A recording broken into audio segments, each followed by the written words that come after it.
The rain was relentless, hammering the asphalt like 1,000 tiny fists, each drop hissing as it struck the steaming pavement. In the dim glow of the streetlights, the Willow Creek Homeowners Association parking lot glistened, a slick battlefield of suburban grudges. Sarah Miller gripped her steering wheel, her knuckles white, her breath fogging the windshield of her beat-up Honda.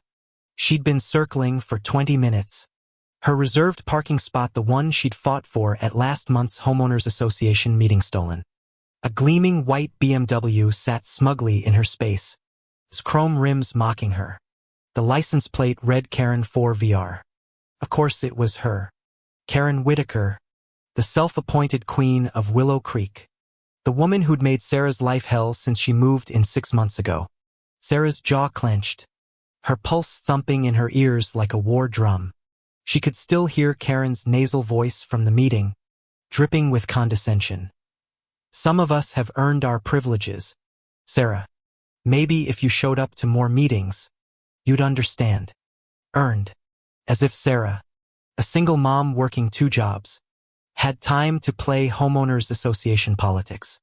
She'd fought for that spot because it was closest to her apartment, a lifeline for late-night grocery runs with her 6-year-old, Emma, asleep in her arms.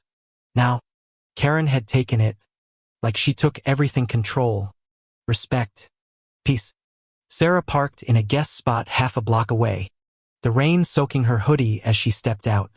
The air smelled of wet concrete and betrayal. She slammed the car door, the sound swallowed by the storm's roar. Her sneakers squished against the pavement as she marched toward the BMW, her heart a tangled knot of rage and exhaustion. She could let it go, like she'd let so many of Karen's jabs slide, her snide comments about Sarah's unkempt lawn, her petition to ban Emma's chalk drawings on the sidewalk. But this was war. Inside her apartment, Sarah tossed her keys onto the counter, the clatter echoing in the quiet space. Emma was at her mom's for the night, thank God, because Sarah needed to think. She poured a glass of cheap red wine, the liquid sloshing like her thoughts. Her phone buzzed, another Homeowners Association group chat notification. Karen's name glowed on the screen, boasting about her community contributions at the annual picnic. Sarah's fingers twitched, itching to type something vicious, but she stopped.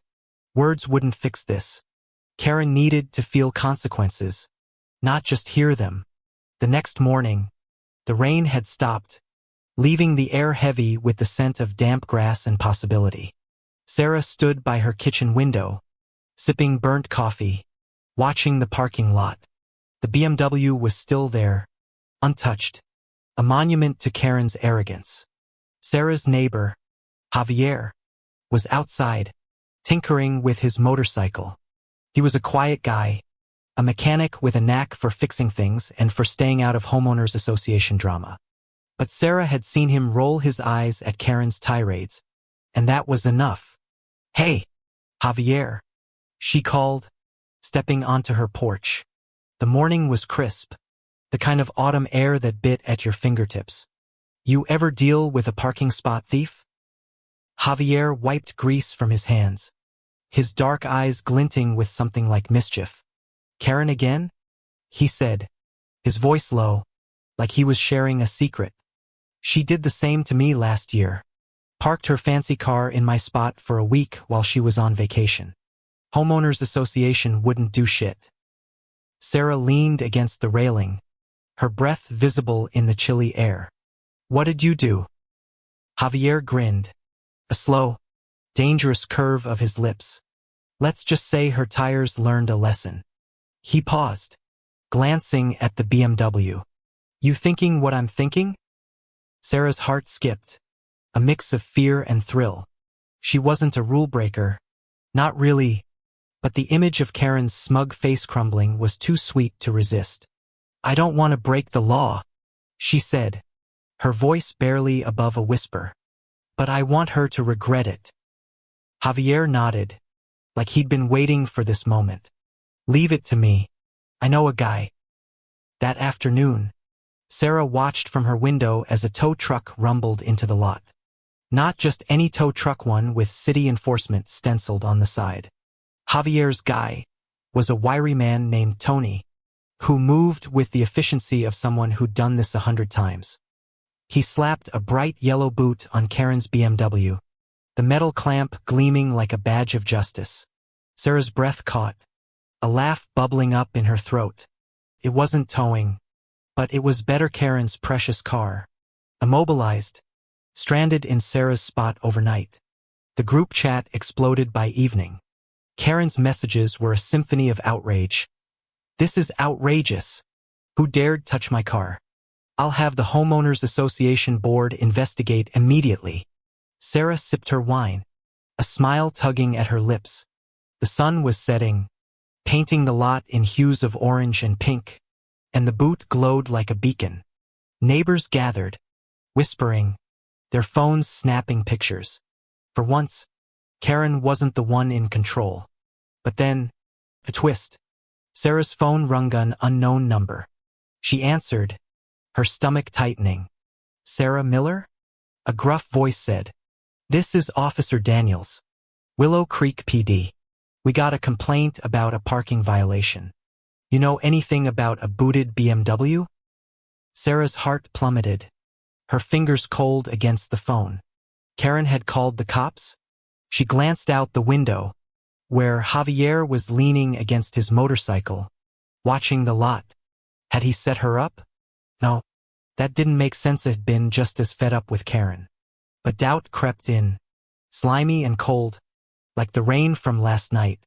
I don't know anything," Sarah stammered, her voice betraying her. "I just saw the truck earlier." The officer sighed, a heavy, tired sound. "All right, just checking. Stay out of trouble." The call ended, but Sarah's pulse didn't slow. She paced her apartment, the floorboards creaking under her steps. The smell of her untouched coffee turned sour in the air. Had Karen figured it out? Was this her counterattack? By nightfall, the lot was a stage, lit by harsh streetlights. Karen stormed out of her condo, her heels clicking like gunfire on the pavement. Her blonde hair was a mess, her face red with fury. "This is my spot," she shrieked, her voice carrying to every window. "Whoever did this will pay." Neighbors peeked from their curtains, their whispers a low hum, like bees before a storm. Sarah's phone buzzed again. "Javier. Meet me outside," he texted.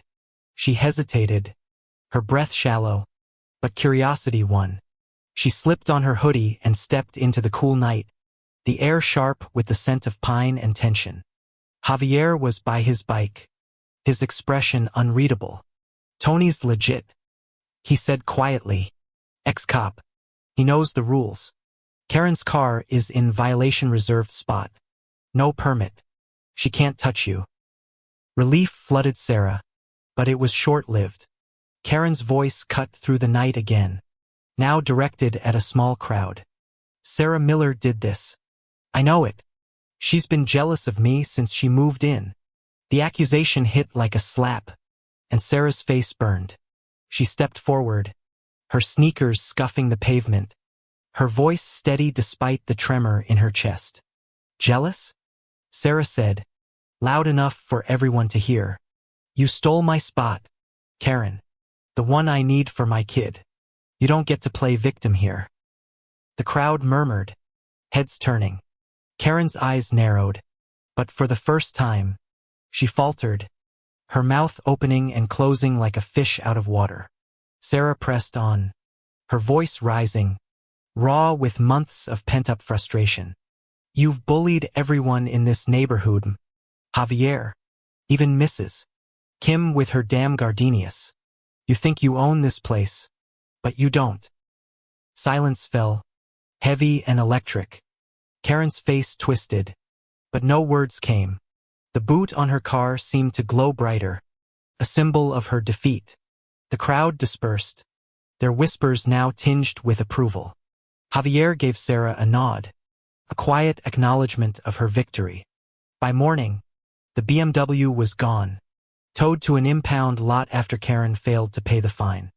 Sarah parked her Honda in her spot, the engines hum a quiet triumph. She leaned back, exhaling a long, shaky breath, the scent of rain still lingering in her memory. Emma would be home soon, and Sarah would carry her up the stairs, no longer a block away. The lot was quiet, the air clean, and for the first time in months, Sarah felt light. Justice wasn't always loud or violent. Sometimes, it was a yellow boot, a crowd's whisper, a single mom standing her ground. Karen would move on, her ego bruised, her power diminished. And Sarah? She'd keep fighting, not just for a parking spot, but for the life she and Emma deserved, a life where no one could steal their place.